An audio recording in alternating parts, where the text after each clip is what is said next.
Hi നമസ്കാരം, ഞാൻ Rakesh M G.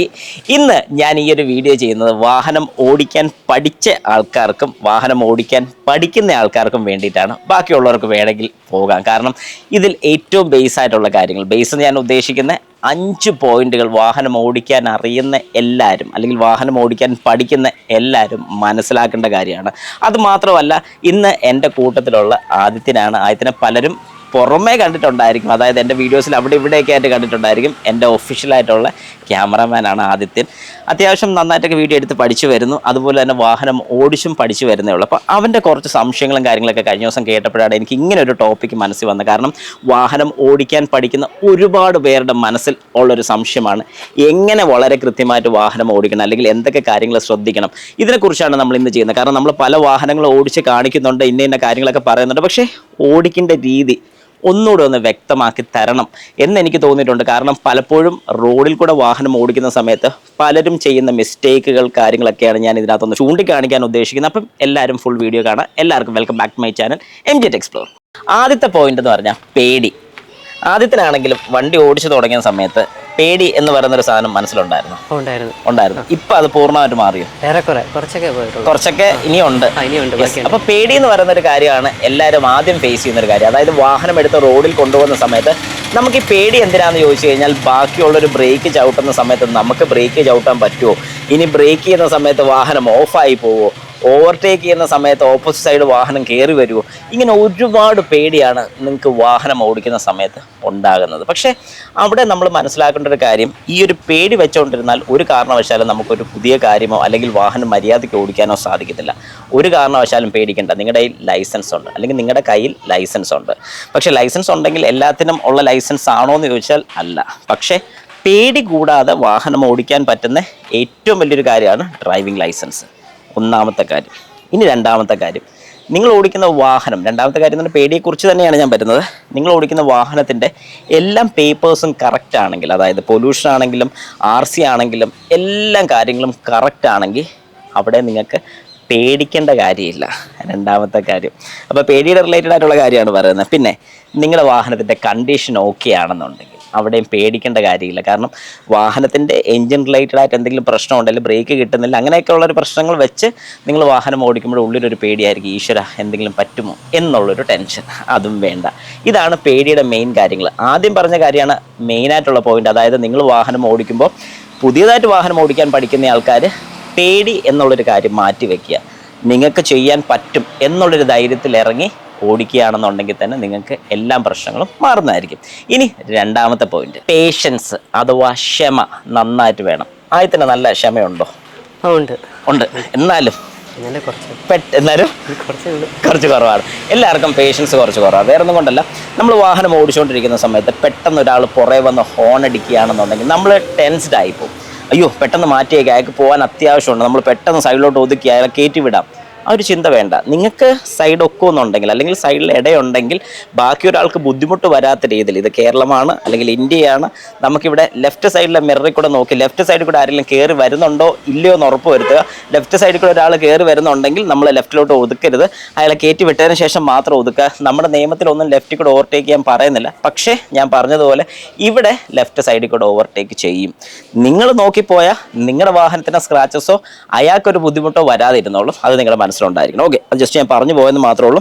അപ്പോൾ അങ്ങനെ പോകുന്ന സമയത്ത് നമുക്കൊരു ക്ഷമ വേണം. പുറയുന്ന ഒരാൾ എത്ര ഹോൺ അടിച്ചെന്ന് പറഞ്ഞാലും വെറുതെ ധൃതി കൂട്ടി ഓവർടേക്ക് ചെയ്ത് കയറിപ്പോയി നമ്മുടെ വാഹനത്തിന് പ്രശ്നം ഉണ്ടാക്കാൻ ശ്രമിക്കരുത്. ഒരു കാരണവശാലും ശ്രമിക്കരുത്. പേഷ്യൻ്റായിട്ടിരിക്കുക, സമാധാനമായിട്ടിരിക്കുക, സമാധാനത്തോടെ ഓവർടേക്ക് ചെയ്യാൻ പറ്റുന്ന പോലെ ഓവർടേക്ക് ചെയ്യുക. പുറകെ വരുന്ന വാഹനം എത്ര ഹോൺ അടിച്ചെന്ന് പറഞ്ഞാലും നമുക്ക് കയറ്റി വിടാൻ പറ്റുന്ന ഒരു സിറ്റുവേഷൻ ഒക്കുന്ന സമയത്ത് അവനെ കയറ്റി വിടുക. അല്ലാതെ നമ്മൾ റിസ്ക് എടുത്ത് വെച്ച് ഒരാളെയും പുറകെ കൂടെ കയറ്റി വിടേണ്ട ആവശ്യമില്ല. അത് നിങ്ങൾ മനസ്സിലാക്കുക. ഇനി മൂന്നാമത്തെ പോയിന്റ്, ശ്രദ്ധ വേണം. മൂന്നാമത്തെ കാര്യം ശ്രദ്ധ. കാരണം വാഹനം ഭയങ്കര സിമ്പിളായിട്ട് ചിലർ ഓടിച്ചു പോകുന്ന കാണാറുണ്ട്.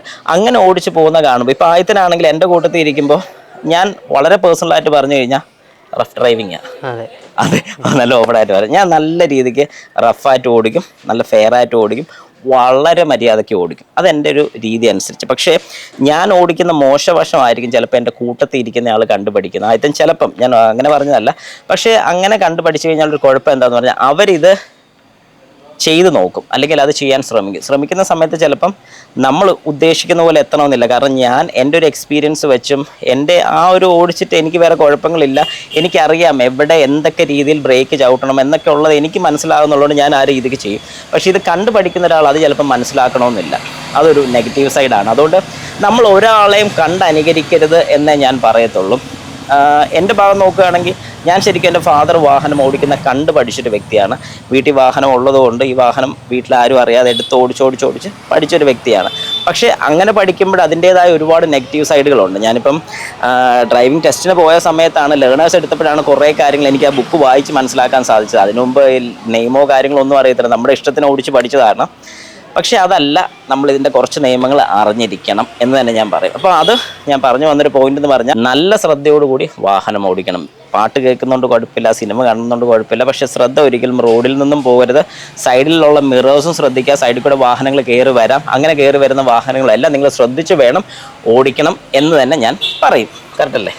യെസ്. 4ാമത്തെ പോയിന്റ്, സീറ്റിംഗ് പൊസിഷൻ. അത് ഇത്രയും വലിയ സംഭവമാണെന്ന് വെച്ചാൽ 100% ഒരു വലിയ സംഭവം തന്നെയാണ്. നിങ്ങളുടെ വാഹനത്തിൽ കയറി ഇരുന്ന് കഴിഞ്ഞാൽ 1 മിനിറ്റോ 2 മിനിറ്റോ നിങ്ങൾ എടുത്തോളൂ.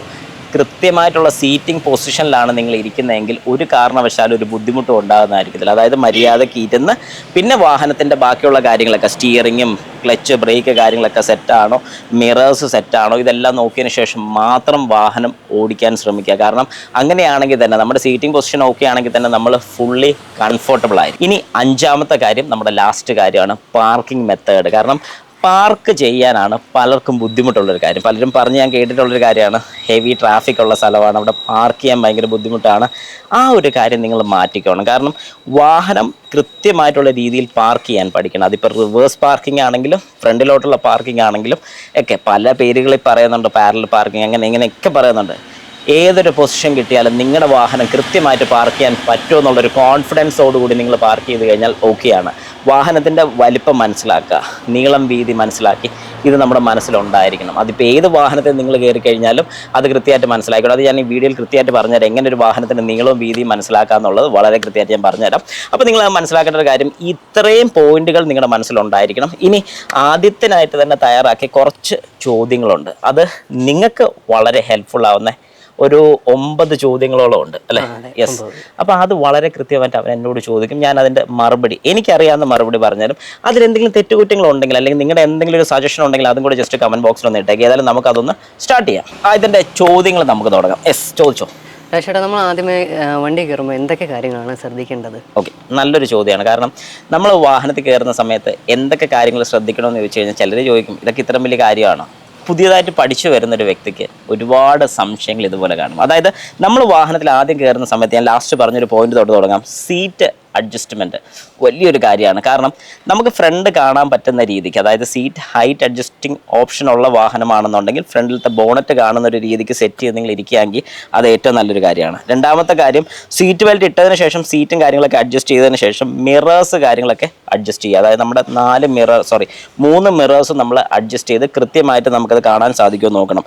ഇനി നിങ്ങൾ സ്ഥിരമായിട്ട് യൂസ് ചെയ്യുന്നൊരു വാഹനം അല്ല എന്നുണ്ടെങ്കിൽ, പുതിയൊരു വാഹനത്തിലാണ് കയറുന്നതെങ്കിൽ ആ വാഹനത്തിൻ്റെ കാര്യങ്ങളൊക്കെ ഒന്ന് പഠിച്ചു വെക്കണം. അത് ഇൻഡിക്കേറ്റർ എവിടെയാണ്, ഹെഡ്ലൈറ്റിൻ്റെ സ്വിച്ച് എവിടെയാണ്, മിറേഴ്സ് അഡ്ജസ്റ്റ് ചെയ്യേണ്ട സ്വിച്ച് എവിടെയാണ്, ഗ്ലാസുകൾ താക്കാനുള്ള സ്വിച്ച് എവിടെയാണ്, ഇതെല്ലാം ഒന്ന് കണ്ട് മനസ്സിലാക്കി ബോധ്യപ്പെടുത്തി വെക്കുക. അതിനുശേഷം ഹാൻഡ് ബ്രേക്ക് കാര്യങ്ങളെല്ലാം നോക്കുക. ഡ്രൈവിംഗ് ഓക്കെ ആണ് എന്ന് കംഫർട്ടബിൾ ആയതിനു ശേഷം മാത്രം ആ വാഹനം ഓടിക്കുക എന്ന് ഞാൻ പറയും. ഓക്കെ, അത് ഓക്കെ ആയോ? ഇല്ല, അടുത്ത ചോദിച്ചു. ഓക്കെ രക്ഷ. അപ്പോൾ 2ാമത്തെ ചോദ്യം എന്ന് വെച്ച് കഴിഞ്ഞാൽ, നമ്മളൊരു ഗിയർ ഷിഫ്റ്റ് ചെയ്ത് പോവുക. ഓക്കെ, അപ്പോൾ നമ്മൾ എപ്പോഴാണ് ഒരു അടുത്ത ഗിയറിലേക്ക് ഷിഫ്റ്റ് ചെയ്യുന്നത്, നമുക്ക് എപ്പോഴാണ് മനസ്സിലാക്കാൻ പറ്റുന്നത്? നല്ലൊരു ചോദ്യം. കാരണം RPM മീറ്റർ ഉള്ള വാഹനത്തിൽ കുറച്ചുകൂടെ എളുപ്പം ഉണ്ടായിരിക്കും. കാരണം ഞാൻ എപ്പോഴും മിക്ക വീഡിയോസിലും പറയുന്ന പോലെ നമ്മൾ വാഹനം ഓടിച്ചുകൊണ്ടിരിക്കുന്ന സമയത്ത് ഏകദേശം ഒരു 2000 RPM ആയതിനു ശേഷം നമുക്ക് അടുത്ത ഗിയേഴ്സിലോട്ട് ഷിഫ്റ്റ് ചെയ്യാൻ സാധിക്കും. ഇനി RPM മീറ്റർ ഇല്ലാത്ത വാഹനമാണെങ്കിൽ നിങ്ങൾ ആക്സിലറേറ്റർ കൊടുക്കുന്ന സമയത്ത്, അതായത് കാല് കൊടുത്ത് പോകുന്ന സമയത്ത് ഏകദേശം എഞ്ചിനൊന്ന് റേസായി വരുന്നത് സൗണ്ട് കേട്ട് മനസ്സിലാക്കാൻ സാധിക്കും. 3ാമത്തെ കാര്യമാണ് മെയിൻ ഇതിനകത്ത്. അതായത് നമുക്കൊരു സ്പീഡ് റേഷ്യോ ഏകദേശം മനസ്സിൽ വെച്ചേക്കുക. അതായത് 0 to 10, 10 കിലോമീറ്റർ സ്പീഡ് വരെ ഏകദേശം ഫസ്റ്റ് ഗിയർ, 10 കിലോമീറ്റർ സ്പീഡ് കഴിഞ്ഞ് സെക്കൻഡ് ഗിയർ ഇടാൻ സാധിക്കും. 20 കിലോമീറ്റർ അല്ലെങ്കിൽ 25 കിലോമീറ്റർ കഴിഞ്ഞാൽ ഉടനെ നിങ്ങൾക്ക് തേർഡ് ഗിയർ ഇടാൻ സാധിക്കും.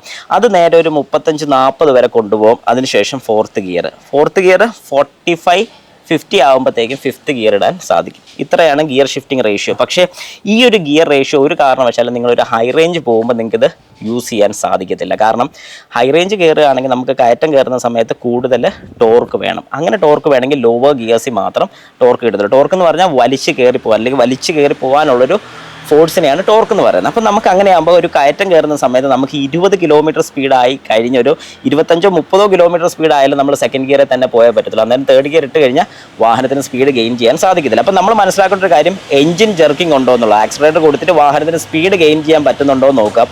അങ്ങനെ സ്പീഡ് എടുക്കാൻ പറ്റുന്നില്ലെന്നുണ്ടെങ്കിൽ നേരെ ലോവർ ഗിയേഴ്സിലോട്ട്, അതായത് തേർഡ് ഗിയർ ഇട്ടിട്ട് കാല് കൊടുത്തിട്ട് വാഹനം മുമ്പോട്ട് പോകുന്നില്ല, ഒരു സ്പീഡ് കിട്ടുന്നില്ല. അങ്ങനെ വരുന്ന സമയത്ത് നേരെ സെക്കൻഡ് ഗിയറിലോട്ട് ഇട്ടോണം. ഇനി സെക്കൻഡിൽ നിന്ന് തേർഡിലോട്ട് ഇട്ട് ആക്സിലറേറ്റർ കൊടുത്ത് വാഹനം സ്പീഡ് കയറി പോകുന്നുണ്ടെങ്കിൽ നമുക്ക് ഉറപ്പിക്കാൻ തേർഡിൽ കയറി പൊക്കോളും. കുറച്ചുകൂടെ ഒന്ന് സ്പീഡ് ആയതിനു ശേഷം നേരെ ഫോർത്തിലോട്ട് ഇടുക. ഫോർത്തിൽ ഇട്ടിട്ട് വലിക്കുന്നില്ല അല്ലെങ്കിൽ സ്പീഡ് കിട്ടുന്നില്ലെന്നുണ്ടെങ്കിൽ നേരെ തേർഡിലോട്ട് ഷിഫ്റ്റ് ചെയ്യുക. അത്രേ ഉള്ളൂ. വളരെ സിമ്പിളാണ്. വേറെ അതിൽ ബുദ്ധിമുട്ടുള്ള കേസൊന്നുമില്ല. അടുത്തതെന്ന് വെച്ച് കഴിഞ്ഞാൽ എനിക്ക് എപ്പോഴും സംശയമായ ഒരു കാര്യം, എനിക്ക് ഇപ്പോഴും പഠിക്കാൻ പറ്റാത്തൊരു കാര്യമാണ് ഹാഫ് ക്ലച്ച്. നമുക്ക് എങ്ങനെയാണ് ഹാഫ് ക്ലച്ച് എളുപ്പത്തിൽ പഠിക്കാൻ പറ്റുന്നത്? ഈ ഹാഫ് ക്ലച്ച് എന്ന് പറയുന്നൊരു സംഗതി ഭയങ്കര ബുദ്ധിമുട്ടുള്ളൊരു കാര്യമാണ് പലരുടെയും മനസ്സിലുള്ളൊരു കാര്യം. കാരണം ഞാൻ ഉൾപ്പെടെ ആദ്യം പഠിച്ചുകൊണ്ടിരുന്നപ്പം ഞാൻ ചെയ്തുകൊണ്ടിരുന്ന ഹാൻഡ് ബ്രേക്ക് വലിച്ച് പതുക്കെ ക്ലച്ച് എന്ന് കാലെടുത്ത് ആക്സിലറേറ്റർ കൊടുത്തൊക്കെയാണ് ഓടിച്ചുകൊണ്ടിരുന്നത്. പക്ഷേ ഇപ്പം നമുക്ക് കോൺഫിഡൻ്റ് ആയതിനു ശേഷം, ഞാൻ ഭയങ്കര വലിയൊരു സംഭവം ഒന്നും പറയുന്നില്ല, പക്ഷേ ഇതൊക്കെ ഇപ്പോൾ സിമ്പിളാണ്. കാരണം ഇപ്പം എവിടെ കൊണ്ട് നിർത്തിയെന്ന് പറഞ്ഞാലും ക്ലച്ചും ആക്സിലറേറ്ററും ഉണ്ടെങ്കിൽ നമ്മൾ ഹാഫ് ക്ലച്ച് മെയിൻറ്റെയിൻ ചെയ്യും. ഇത് ഇത്രയും സിമ്പിളായെന്ന് പറഞ്ഞു കഴിഞ്ഞാൽ ഞാനത് അത്ര സിമ്പിളാക്കിയതല്ല. പ്രാക്ടീസ് ചെയ്തുകൊണ്ടേയിരിക്കുക. നമ്മൾ ഏതൊരു കാര്യം നമ്മൾ പ്രാക്ടീസ് ചെയ്യുമ്പോൾ practice makes a man perfect എന്ന് പറയുന്ന പോലെ ഒരാളെ പെർഫെക്റ്റ് ആക്കുന്നത് നമ്മൾ പ്രാക്ടീസ് ചെയ്യുമ്പോഴാണ്. അതായത് ഒരു ഹാഫ് ക്ലച്ചിൽ നമുക്ക് ബുദ്ധിമുട്ടുണ്ടെങ്കിൽ നമ്മൾ ഏറ്റവും കൂടുതൽ ചെയ്യേണ്ടത് അതാണ്. നമ്മുടെ വീടിൻ്റെ എവിടെയെങ്കിലും ഒരു കയറ്റം ഉണ്ടെന്നുണ്ടെങ്കിൽ രാത്രി സമയത്ത് നമ്മൾ ഒറ്റയ്ക്ക് പോകണമെന്ന് ഞാൻ പറയത്തില്ല. വാഹനം ഓടിക്കാൻ പഠിക്കുന്ന ആൾക്കാർ, കൂട്ടത്തിൽ മാതാപിതാക്കൾ ആരെങ്കിലും വാഹനത്തിൽ ഓടിക്കാൻ അറിയുന്ന ആൾക്കാർ, അതായത് വാഹനം ഓടിക്കാൻ അറിയാവുന്ന ഒരാളെയും കൂടെ ഇരുത്തി, ഇനി വീട്ടുകാർ ചിലപ്പം തൊല്ലയായിരിക്കും. കാരണം തൊല്ല മീൻസ് ഇച്ചിരി പ്രശ്നമായിരിക്കും. എടാ അങ്ങനെ ചെയ്യരുത് ഇങ്ങനെ ചെയ്യരുതെന്നൊക്കെ ചിലപ്പോൾ വഴക്കുണ്ടാക്കുന്ന ടീമാണെങ്കിൽ നിങ്ങളുടെ കൂട്ടുകാരെയോ സുഹൃത്തിനെയോ നെയ്ബേഴ്സിനെയോ ആരെങ്കിലും വിളിക്കുക. അവരെ വാഹനത്തിലിരുത്തി നിങ്ങളൊരു നല്ല കയറ്റത്തിൽ കൊണ്ട് ബ്രേക്ക് ചവിട്ടുക. പതുക്കെ ഈ ഹാൻഡ് ബ്രേക്ക് വലിച്ചു വെച്ചുകൊണ്ട് നമ്മുടെ ഒരു കൈ കൊണ്ട് ഹാൻഡ് ബ്രേക്ക് വലിച്ചു വയ്ക്കുക. അടുത്തത് ക്ലച്ചും ബ്രേക്കിലും, അതായത് ക്ലച്ച് ഫുൾ അപ്ലൈ ചെയ്യുക. ബ്രേക്കിൽ നിന്ന് കാലെടുത്തോ, കാരണം ഹാൻഡ് ബ്രേക്ക് ഉണ്ട്. എന്നിട്ട് ആക്സിലറേറ്റർ ചവിട്ടി ക്ലച്ചും ആക്സിലറേറ്ററിൽ ഒന്ന് വാഹനം ലോഡ് ചെയ്ത് നിർത്തുക. അതായത് പതുക്കെ ക്ലച്ച് നിന്ന് കാലെടുത്ത് ഒരല്പം ആക്സിലറേറ്റർ കൊടുത്തു കഴിയുമ്പോൾ വാഹനം ലോഡ് ആകുന്നത് നമുക്കറിയാൻ പറ്റും. ഈ കൈ കൊണ്ട് ഹാൻഡ് ബ്രേക്ക് റിലീസ് ചെയ്യുക, വാഹനം അങ്ങനെ നിൽക്കും. എന്നിട്ട് പതുക്കെ ആക്സിലറേറ്റർ കൊടുത്ത് ക്ലച്ച് നിന്ന് പതുക്കെ കാലെടുത്ത് വാഹനം കുറച്ച് മുമ്പിലോട്ട് ബ്രേക്ക് ചവിട്ടാൻ ഞാൻ പറഞ്ഞിട്ടില്ല. ക്ലച്ച് നിന്ന് പതുക്കെ കാലെടുത്ത് ആക്സിലറേറ്റർ കൊടുക്കുമ്പോൾ വാഹനം മുമ്പിലോട്ട് പോകും. പതുക്കെ ഒന്നുകൂടെ ക്ലച്ച് അപ്ലൈ ചെയ്യുക, ആക്സിലറേറ്റർ അല്പം കൂടെ കൊടുത്ത് വാഹനം നിർത്തി പഠിക്കുക. അതായത് ഹാഫ് ക്ലച്ചിൽ നിർത്തി പഠിക്കുക. ഉറപ്പായിട്ടും നിങ്ങളുടെ വാഹനത്തിൻ്റെ ക്ലച്ച് കുറച്ച് കത്തും, പക്ഷെ അത് നിങ്ങൾ പേടിക്കേണ്ട. നിങ്ങൾക്ക് പഠിക്കാൻ ഏറ്റവും നല്ലൊരു സാഹചര്യം അത് തന്നെയാണെന്ന് ഞാൻ റെക്കമെൻഡ് ചെയ്യും. അതുകൊണ്ട് അങ്ങനെ തന്നെ ചെയ്ത് പഠിക്കുക. അങ്ങനെ ചെയ്ത് പഠിച്ചാൽ ഉറപ്പായിട്ടും ആദ്യത്തിന് ഈ പറഞ്ഞൊരു പ്രോബ്ലം, ഇത് ആദ്യത്തിൻ്റെ മാത്രം പ്രോബ്ലം അല്ല, പലരുടെയും പ്രോബ്ലമാണ്. നിങ്ങൾക്ക് ഉറപ്പായിട്ടും 100% ഈ ഒരു പ്രശ്നത്തിൽ നിന്നൊരു വലിയൊരു സൊല്യൂഷൻ ആയിരിക്കും ഞാൻ ഈ പറഞ്ഞു തരുന്നത്. ഏതായാലും അത് ട്രൈ ചെയ്തുകൊണ്ടേ ഇരിക്കുക. Keep on trying. ഹാൻഡ് ബ്രേക്കിൽ എപ്പോഴും അസിസ്റ്റ് നടക്കത്തില്ല. നിങ്ങൾ കയറുന്നൊരു വാഹനത്തിൽ ഹാൻഡ് ബ്രേക്ക് ഇല്ലെന്നുണ്ടെങ്കിൽ പോലും വളരെ വ്യക്തമായിട്ട് നിങ്ങൾക്ക് ഇത് ക്ലിയർ ആയിട്ട് ഹാൻഡ് ബ്രേക്ക് നിർത്താൻ സാധിക്കും ഒരു വാഹനം. ഓക്കെ, അടുത്ത ക്വസ്റ്റ്യൻ പറഞ്ഞു. അപ്പോൾ നമ്മൾ മഴ പെയ്യുന്ന സമയത്ത് നമ്മൾ നോർമൽ രീതിയിലല്ലോ ഓടിക്കേണ്ടത്. അപ്പോൾ അവിടെ എന്തൊക്കെ കാര്യങ്ങൾ നമ്മൾ ശ്രദ്ധിക്കേണ്ടത്? നല്ലൊരു കാര്യം. മഴ പെയ്യുന്ന സമയത്ത് വാഹനം നമ്മൾ സാധാരണ രീതിക്കാണോ ഓടിക്കുന്നതെന്ന് ചോദിച്ചു കഴിഞ്ഞാൽ ഓടിക്കുന്ന രീതിക്ക് ഒരു വ്യത്യാസം വരുന്നില്ല. നമ്മൾ സാധാരണ first, second, third, fourth gears എല്ലാം സെയിം ആണ്. ബ്രേക്ക് ചെയ്യേണ്ട സമയത്ത് ബ്രേക്ക് ചെയ്യണം, ഇതെല്ലാം സെയിം ആണ്. പിന്നെ എന്താണ് അവിടെ വ്യത്യാസം വരുന്നത്? മഴ പെയ്യുന്ന സമയത്ത് നമ്മുടെ വാഹനത്തിൻ്റെ ടയറും റോഡുമായിട്ടുള്ളൊരു കോണ്ടാക്റ്റ് അല്ലെങ്കിൽ ആ ഒരു പിടുത്തത്തിന് വ്യത്യാസം വരികയാണ്. അതായത് റോഡിൻ്റെ പുറത്ത് വെള്ളം വന്നു കഴിയുമ്പോഴത്തേക്കും വെള്ളത്തിൻ്റെ പുറത്താണ് നമ്മുടെ ടയർ നിൽക്കുന്നത്. അതായത് റോഡായിട്ട് ഡയറക്റ്റ് കോൺടാക്റ്റ് ഇല്ല. അപ്പോൾ നമ്മൾ മനസ്സിലാക്കേണ്ട ഒരു കാര്യം എന്ന് പറഞ്ഞാൽ ബ്രേക്കിംഗ് ഒക്കെ കുറച്ച് കുറയാനുള്ള ചാൻസസ് കൂടുതലാണ്. അതായത് ബ്രേക്കിംഗ് ഡിസ്റ്റൻസ് കൂടാനുള്ള ചാൻസ് ഉണ്ട്. മഴയുള്ള സമയത്ത് നമുക്ക് സാധാരണ കിട്ടുന്ന വിസിബിലിറ്റിയെ കഴിഞ്ഞും കുറവാണ്. പ്രത്യേകിച്ച് നമ്മുടെ വാഹനത്തിൻ്റെ മിറേഴ്സിലെല്ലാം വെള്ളം വീഴും. അന്നേരം മിറർ ഗ്ലാസ് ആണെങ്കിലും സൈഡ് മിറേഴ്സ് ഒക്കെ ആണെങ്കിൽ വെള്ളം വീണ് കഴിയുമ്പോൾ നമുക്ക് സൈഡൊക്കെ കാണാൻ കുറച്ച് ബുദ്ധിമുട്ട് വരും. അങ്ങനെ വരുന്ന സമയത്ത് നമ്മൾ മനസ്സിലാക്കേണ്ട ഒരു കാര്യം എന്ന് പറഞ്ഞാൽ ഡ്രൈവ് ചെയ്യുന്ന സമയത്ത് ഓവർ സ്പീഡിങ് പാടില്ല. പ്രത്യേകിച്ച് നമ്മൾ സാധാരണ ഒരു 80 കിലോമീറ്റർ സ്പീഡിലൊക്കെ പോകുന്നൊരു വ്യക്തിയാണെങ്കിൽ ആ സമയം നല്ല മഴയൊക്കെ ഉള്ള സമയത്ത് ഒരു 50 to 60 അകത്ത് നിൽക്കാൻ ശ്രമിക്കുക. അത്രയും കോൺഫിഡൻ്റ് ആണെങ്കിൽ. അത്രയും കോൺഫിഡൻ്റ് അല്ലെന്നുണ്ടെങ്കിൽ ഒരു 40 to 50 മാത്രം നമ്മൾ വാഹനം ഓടിക്കാൻ ശ്രമിക്കുക. ട്രാഫിക് കൂടുതലുള്ള സ്ഥലങ്ങളിലൊക്കെ ആണെങ്കിൽ അല്ലെങ്കിൽ റോഡ് കണ്ടീഷൻ മോശമുള്ള സ്ഥലങ്ങളിലാണെങ്കിൽ നമുക്ക് സഡൻ ബ്രേക്കിംഗ് ആവശ്യം വരും. അങ്ങനെയുള്ള സ്ഥലങ്ങളിൽ കുറച്ചുകൂടെ സ്പീഡ് കുറഞ്ഞ് ഓടിക്കാൻ ശ്രമിക്കുക. കഴിവതും നല്ല മഴയുള്ള സമയത്ത് ഓവർടേക്കിംഗ് ചെയ്യാതിരിക്കുക. കാരണം ഓവർടേക്കിംഗ് ചെയ്യാതിരിക്കുക എന്ന് പറഞ്ഞതിൻ്റെ കാര്യം, വെട്ടമുള്ള സമയത്താണെങ്കിലും ചിലപ്പോൾ നമുക്ക് നല്ല മഴയുണ്ടെങ്കിൽ ഓപ്പോസിറ്റ് സൈഡിൽ നിന്ന് വരുന്ന വാഹനം അറിയാൻ സാധിക്കത്തില്ല. പിന്നെ പലർക്കും പ്രശ്നം വന്നിട്ടുള്ളൊരു കാര്യം എന്ന് പറഞ്ഞാൽ രാത്രിയൊക്കെയാണെങ്കിലും നല്ല മഴയുള്ള സമയത്ത് ചില വാഹനങ്ങളുടെ ഒരു ഹെഡ്ലൈറ്റ് ബൾബ് പോയിട്ടുണ്ടെങ്കിൽ അവർ പോലും അറിയത്തില്ല. പക്ഷെ നമ്മൾ ഒറ്റ ഒരു വാഹനം അല്ലെങ്കിൽ ഒരു ബൈക്ക് വരുന്നു എന്ന് വിചാരിച്ചുകൊണ്ട് കയറി ചെന്ന് അവരുടെ ഫ്രണ്ടിൽ എത്തുമ്പോഴായിരിക്കും നമ്മൾ അറിയുന്നത്, ഈശ്വര ഇതൊരു വലിയൊരു വാഹനമാണല്ലോ. അതുകൊണ്ട് മഴയുള്ള സമയത്ത് നമ്മൾ ഡ്രൈവിങ്ങിൻ്റെ സ്പീഡ് ശ്രദ്ധിക്കുക, ഓവർടേക്കിംഗ് ശ്രദ്ധിക്കുക, ബ്രേക്കിംഗ് ശ്രദ്ധിക്കുക. ഇത്രയും കാര്യങ്ങളാണ് മെയിനായിട്ട് ശ്രദ്ധിക്കാൻ ഞാൻ റെക്കമെൻഡ് ചെയ്യുന്നത്. ഇതിലേതെങ്കിലും ഞാൻ വിട്ടുപോയിട്ടുള്ള ജസ്റ്റ് ഒന്ന് കമൻറ്റിലും കൂടെ നിങ്ങളൊന്ന് രേഖപ്പെടുത്തുക. ഇത്രയും കാര്യങ്ങളൊന്ന് ഓർത്ത് വാഹനം ഓടിക്കാൻ ശ്രമിക്കണം. അപ്പോൾ അടുത്ത കാര്യം ചേട്ടാ, നമ്മുടെ പെട്ടെന്ന് വണ്ടി ഓടിച്ച് പോകുന്ന സമയത്ത് നമ്മൾ ബ്രേക്ക് അപ്ലൈ ചെയ്ത് ക്ലച്ച് ചവിട്ടാത്ത സമയത്ത് വണ്ടി നിൽക്കുന്നതിൻ്റെ കാരണം എന്തുകൊണ്ടാണ്? അതൊരു ടെക്നിക്കൽ സൈഡാണ്. ടെക്നിക്കൽ സൈഡ് എന്ന് പറഞ്ഞു കഴിഞ്ഞാൽ ചിലപ്പോൾ വാഹനം ഓടിക്കുന്നവർ ഇതാദ്യം മനസ്സിലാക്കണമെന്നില്ല. നമ്മൾ എന്തിനാണ് ക്ലച്ച് അപ്ലൈ ചെയ്യുന്നത് ചോദിച്ചു കഴിഞ്ഞാൽ, എഞ്ചിനിൽ നിന്നുള്ള ഡ്രൈവ് അല്ലെങ്കിൽ എഞ്ചിനിൽ നിന്നും ഗിയർ ബോക്സ് വഴിയാണ് ടയറിലോട്ട് ഡ്രൈവ് പോകുന്നത്. അപ്പോൾ എഞ്ചിനിൽ നിന്നും ഗിയർ ബോക്സിലോട്ട് വരുന്ന ഡ്രൈവ് ക്ലച്ച് എന്ന് പറയുന്നൊരു യൂണിറ്റാണ് കൊടുക്കുന്നത്. ഈ ക്ലച്ചിനെ നമ്മൾ ഡിസെൻഗേജ് ചെയ്തില്ലെങ്കിൽ എഞ്ചിൻ്റെ കറക്കം പിന്നെ ടയേഴ്സിലോട്ട് വരും. അപ്പോൾ നമ്മൾ എപ്പോഴും ബ്രേക്ക് അപ്ലൈ ചെയ്യുന്നതിന് മുമ്പായിട്ട്, അതായത് ബ്രേക്ക് അപ്ലൈ ചെയ്യുന്ന മുമ്പെന്ന് പറഞ്ഞാൽ നിങ്ങളത് മനസ്സിലാക്കണം, ബ്രേക്ക് ചവിട്ടുന്നതിന് മുമ്പ് നല്ല ഞാൻ ഉദ്ദേശിച്ചത്, ബ്രേക്ക് അപ്ലൈ ചെയ്ത് വാഹനം നിൽക്കാൻ പോകുന്നതിന് മുമ്പായിട്ട് ഏകദേശം ഒരു 20 കിലോമീറ്ററിന് താഴെ സ്പീഡിൽ വാഹനം എത്തുന്ന സമയത്ത് മാത്രം ക്ലച്ച് അപ്ലൈ ചെയ്യുക. അപ്പം ചിലരെങ്കിലും എന്നോട് ചോദിക്കുമായിരിക്കും, ആദ്യം വേണമെങ്കിൽ ചോദിക്കാം, 20 കിലോമീറ്റർ ആകുന്ന നമ്മൾ മീറ്റർ നോക്കിയിരിക്കണോ? ഒരു സംശയമല്ലേ? അങ്ങനെ നോക്കിയിരിക്കണ്ട. നമുക്ക് ഏകദേശം ഒരു 20 കിലോമീറ്റർ സ്പീഡ് അല്ലെങ്കിൽ ഒരു സ്പീഡ് കുറഞ്ഞു വരുമ്പോൾ നമുക്കറിയാൻ പറ്റും. അല്ലെങ്കിൽ ബ്രേക്ക് അപ്ലൈ ചെയ്ത് എഞ്ചിനൊന്ന് ഇടിക്കാൻ പോകുന്ന ഒരു സിറ്റുവേഷൻ വരുമ്പോൾ ക്ലച്ച് ചവിട്ടുക. ഈ സ്പീഡിൻ്റെ കാര്യം ആദ്യത്തെ ഒരു 2 തവണ നിങ്ങളൊന്ന് നോക്കി ചെയ്ത് കഴിഞ്ഞാൽ പിന്നെ 3-ാമത്തെ തവണ എളുപ്പം. കാരണം ഏതൊരു കാര്യം, ഇപ്പം നമ്മളൊരു പുതിയ ഫോൺ മേടിച്ചു, ആ ഫോണിൻ്റെ സൈഡിലാണ് ഫിംഗർ പ്രിൻറ്റ് വരുന്നതെങ്കിൽ ആദ്യം നമ്മൾ ഈ ഡിസ്പ്ലേ ടച്ച് ചെയ്ത് വരുന്ന ഒരാൾക്ക് സൈഡിൽ പ്രസ് ചെയ്യാൻ പാടായിരിക്കും. ഒരു 2 ദിവസം യൂസ് ചെയ്ത് കഴിയുമ്പോൾ വളരെ സിമ്പിളാണ്. ഇതുപോലെ 2 ദിവസം നിങ്ങൾ ട്രൈ ചെയ്ത് കഴിയുമ്പോൾ 3ൻ്റെ അന്ന് നിങ്ങളെ കൊണ്ട് ചെയ്യാൻ പറ്റും. പക്ഷേ നമ്മളെപ്പോഴും നെഗറ്റീവ് ചിന്തിക്കുന്നുള്ളതുകൊണ്ട് അങ്ങനെ ചെയ്യാൻ പറ്റുമോ, ചെയ്യാൻ പറ്റും എന്ന് തന്നെ വിശ്വസിച്ച് കഴിഞ്ഞാൽ 100% അത് ചെയ്യാൻ സാധിക്കും. അടുത്ത ദിവസം നമ്മൾ ഡ്രൈവ് ചെയ്യുന്ന സമയത്ത് എന്തൊക്കെ കാര്യങ്ങളാണ് മെയിനായിട്ടും അവോയ്ഡ് ചെയ്യേണ്ടത്? ഡ്രൈവ് ചെയ്യുന്ന സമയത്ത് മെയിനായിട്ട് അവോയ്ഡ് ചെയ്യേണ്ട കാര്യങ്ങളെന്ന് പറഞ്ഞാൽ, ഡ്രങ്ക് ആൻഡ് ഡ്രൈവ് പാടില്ല. ചെയ്യുന്ന ആൾക്കാരുണ്ട്, അതുകൊണ്ട് ഞാനത് എടുത്ത് പറയുന്നത്, ഡ്രങ്ക് ചെയ്ത് അതായത് വെള്ളം അടിച്ച് വാഹനം ഓടിക്കാതിരിക്കാൻ ശ്രമിക്കുക. ഒന്ന്. രണ്ടാമത്തെ കാര്യം, നല്ല ക്ഷീണമായിട്ടിരിക്കുന്ന സമയത്ത്, പ്രത്യേകിച്ച് ഞാൻ എനിക്കൊന്ന് 2008 ഒന്ന് ഉറങ്ങിപ്പോയത്, അന്നേരം ഒരു വാഹനം ഇടിച്ചൊന്ന് മറിഞ്ഞു പോയിട്ടുള്ളതാണ്. അപ്പം നല്ല ഫുഡൊക്കെ അടിച്ച് നല്ല രാത്രി സമയത്ത് ക്ഷീണമുള്ള സമയത്ത് ഒരു കാരണവശാലും വാഹനം ഓടിക്കരുത്. ഇൻ കേസ് നിങ്ങൾക്ക് എവിടെയെങ്കിലും എമർജൻസി ആയിട്ട് പോകാനുണ്ടെങ്കിൽ നിങ്ങളുടെ സുഹൃത്തിനെ ആരെങ്കിലും വിളിച്ച് അവരെ കൊണ്ട് ഓടിപ്പിക്കുക. അത് നല്ലൊരു പോയിന്റാണ്. അല്ലെങ്കിൽ പിന്നെ ചെയ്യാൻ പറ്റുന്നൊരു കാര്യം, ഒരു 2 മണിക്കൂറെങ്കിലും കിടന്നുറങ്ങുക. ഇത് ഞാൻ അത്രയും എക്സ്പീരിയൻസ് ആയിട്ട് പറയുന്നതിൻ്റെ കാര്യം എന്ന് പറഞ്ഞാൽ, ഞാൻ ഇവിടുന്ന് എൻ്റെ ഫ്രണ്ട്സൊക്കെ ആയിട്ട് ബാംഗ്ലൂർ പോകാറുണ്ട്. ഒറ്റ സ്ട്രെച്ചിന് ഞങ്ങൾ ഡ്രൈവ് ചെയ്ത് ഒരു 680 കിലോമീറ്റർ ഓടും. അവിടെ ചെന്ന് കഴിഞ്ഞാൽ ഒരു 2 മണിക്കൂർ കിടന്നങ്ങ് ഉറങ്ങും. ജസ്റ്റ് ഒരു 2 മണിക്കൂർ. അത് കഴിഞ്ഞ് എഴുന്നേറ്റ് കഴിയുമ്പോൾ നമ്മൾ ഭയങ്കര ഓക്കെ ആയിരിക്കും. അപ്പം എപ്പോഴും ടയർഡ് ആകാതിരിക്കാൻ വേണ്ടി നോക്കുക. ഇതാണ് ഡ്രൈവിങ്ങിൻ്റെ മെയിൻ കാര്യം. പിന്നെ നമ്മൾ ശ്രദ്ധിക്കേണ്ട കാര്യം എന്ന് പറഞ്ഞാൽ, വാഹനം ഓടിക്കുന്ന സമയത്ത് ജസ്റ്റ് അൺവാണ്ടഡ് ആയിട്ടുള്ള രീതിക്ക് ഓവർടേക്കിങ്ങോ കാര്യങ്ങളൊന്നും ചെയ്യാതിരിക്കാൻ ശ്രമിക്കുക. ലെഫ്റ്റ് സൈഡ് കൂടുതൽ മെയിൻറ്റെയിൻ ചെയ്യുക. റൈറ്റ് സൈഡിൽ കൂടെയാണ് ഓവർടേക്ക് ചെയ്ത് വരുന്നത്. പക്ഷേ ഞാൻ ഈ പറഞ്ഞ പോലെ ഇത് ഇന്ത്യയാണ്, കേരളമാണ്, ഇവിടെ നമുക്ക് എന്ത് നടക്കുമെന്ന് പറയുന്നത്, ലെഫ്റ്റ് സൈഡിൽ കൂടെ ഓവർടേക്ക് ചെയ്ത് വരുന്ന ആൾക്കാരുണ്ടെങ്കിൽ മിറർ ഒന്ന് നോക്കിയതിന് ശേഷം മാത്രം വാഹനം ലെഫ്റ്റിലോട്ട് അടുപ്പിക്കാവുള്ളൂ. അല്ലെങ്കിൽ അവരെ തട്ടി താഴോട്ടിടും. പിന്നെ അവരുടെ ഭാഗത്ത് കുറ്റമെന്ന് പറഞ്ഞാലും വന്ന് നിൽക്കുന്ന നാട്ടുകാർ പറയും നമ്മൾ സൈഡിൽ കൊണ്ട് ഇടിച്ചാന്ന് പറയും. അതൊക്കെ ജസ്റ്റ് കേട്ട് സമയം കളയാനല്ല, നമ്മുടെ ടൈം പോവാതിരിക്കാൻ വേണ്ടിയിട്ട് കൃത്യമായിട്ട് എല്ലാ മിറേഴ്സും നോക്കി വാഹനം ഓടിക്കുന്നതാണ് ഏറ്റവും നല്ലതെന്ന് ഞാൻ റെക്കമെൻഡ് ചെയ്യും. അത് പിന്നെ വാഹനം ഓടിക്കുന്ന സമയത്ത് ഞാൻ എപ്പോഴും പറയുന്നില്ല, നമ്മുടെ സീറ്റിംഗ് പൊസിഷനും കാര്യങ്ങളൊക്കെ കൃത്യമായിട്ട് വെക്കുക. വാഹനത്തിൽ ആൾക്കാരൊക്കെ ഉണ്ടെങ്കിൽ അവരോട് സംസാരിച്ച് പോകുന്നുണ്ടോ പാട്ട് കേൾക്കുന്നുണ്ടോ ഒരു കുഴപ്പമില്ല. പക്ഷേ റോഡിലുള്ള ശ്രദ്ധ ഒരു കാരണവശാലും പോവാതിരിക്കാൻ ശ്രമിക്കുക. ഇത്തരം കാര്യങ്ങളാണ് എനിക്ക് അതിനകത്ത് മെയിനായിട്ട് പറയാനുള്ളത്. അതിന് ഓക്കെ എന്ന് തോന്നുന്നു. ആണോ? അല്ലെങ്കിൽ എന്തെങ്കിലും ഓക്കെ ആണ്? ഓക്കെ. വേറെ എന്തെങ്കിലും സംശയ കാര്യങ്ങളൊക്കെ വേറെ ഉണ്ട്? നമ്മൾ ടേണിംഗ് എടുക്കുമ്പോൾ പിന്നെ റിവേഴ്സ് എടുക്കുമ്പോൾ എന്തൊക്കെ കാര്യങ്ങൾ മെയിനായിട്ടും? ടേണിംഗ് എടുക്കുന്ന സമയത്ത് നല്ലൊരു പോയിന്റാണ്. ടേണിംഗ് എടുക്കുന്ന സമയത്ത് എന്ന് പറയുമ്പോഴത്തേക്കും നമ്മളൊരു വാഹനം ടേണിങ്ങിൽ, ഞാൻ പലപ്പോഴും കഴിഞ്ഞ ദിവസം ഒരു വീഡിയോ ഞാൻ കണ്ടായിരുന്നു, എനിക്ക് ഭയങ്കര ഇഷ്ടപ്പെട്ടു. ഒരു ഷോർട്ട് വീഡിയോ ഞാൻ കണ്ടു. ഇഷ്ടപ്പെട്ടെന്ന് പറഞ്ഞാൽ ഒരു ആക്സിഡൻറ്റ് ഉണ്ടായതാണ്. ഇഷ്ടപ്പെട്ടു എന്ന് പറഞ്ഞൊരു സെൻസ് അതെല്ലാവരുടെ അടുത്ത് ഷെയർ ചെയ്ത്, ഞാൻ ആദ്യമായിട്ട് ഷെയർ ചെയ്തൊരു വീഡിയോയിൽ ഒന്നാണ് ഞാനിപ്പോൾ ഈ പറഞ്ഞൊരു കാര്യം. കാരണം പലപ്പോഴും നമ്മുടെ ഉള്ളിലുള്ളൊരു കാര്യം, പെട്ടെന്ന് വാഹനം കൊണ്ടുപോകണമെന്നുള്ള, ചിലപ്പോൾ വളവൊക്കെ വരുമ്പോഴായിരിക്കും ഓവർടേക്കുന്നത്. ഒബ്വിയസ്ലി ഞാൻ ചെയ്തിട്ടുണ്ട്, 100% ഇല്ലെന്നൊന്നും ഞാൻ പറയുന്നില്ല, ഞാനും ചെയ്യാറുണ്ട്. പക്ഷേ വളവിൽ ഒരിക്കലും ഓവർടേക്ക് ചെയ്യാൻ പാടില്ല. ഞാൻ കണ്ടൊരു വീഡിയോയിൽ ഒരു പ്രായമുള്ളൊരു മനുഷ്യൻ വളവിന് ഓവർടേക്ക് ചെയ്ത് വന്നു, വേറൊരു ബൈക്കുമായിട്ട് കൂട്ടിയിടിച്ചു.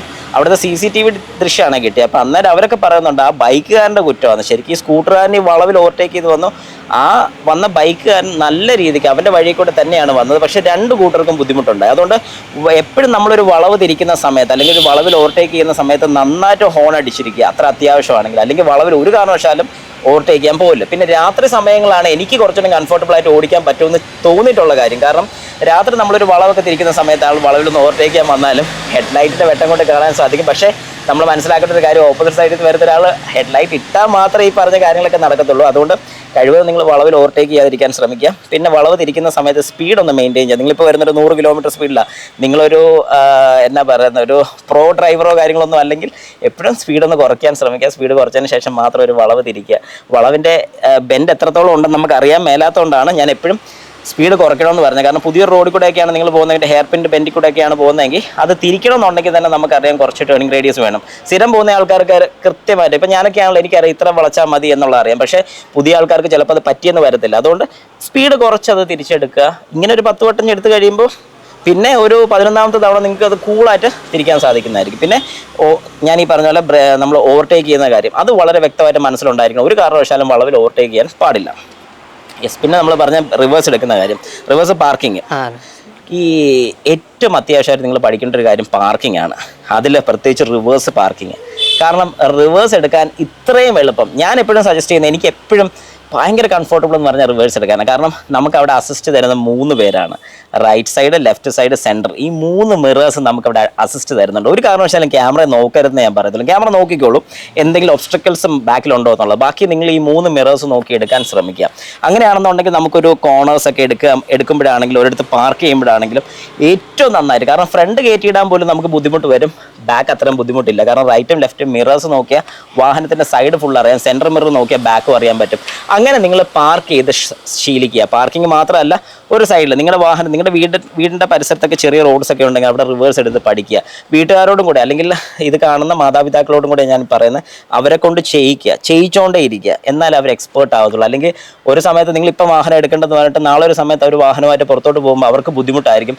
എങ്ങനെ ഈ വാഹനം ഒന്ന് പാർക്ക് ചെയ്യണം, അതിൻ്റെ ഒരു ബുദ്ധിമുട്ട് അവർ ശരിക്കും ഫേസ് ചെയ്യും. ഒരു കാരണവശാൽ അതിനൊരു സാഹചര്യം കൊടുക്കാതിരിക്കാൻ വേണ്ടി എത്രയും നല്ല രീതിക്ക് നിങ്ങൾക്ക് അത് വാഹനം കൊടുത്ത് പഠിപ്പിക്കാൻ പറ്റുമോ അത്രയും നല്ലതാണെന്ന് ഞാൻ റെക്കമെൻഡ് ചെയ്യും.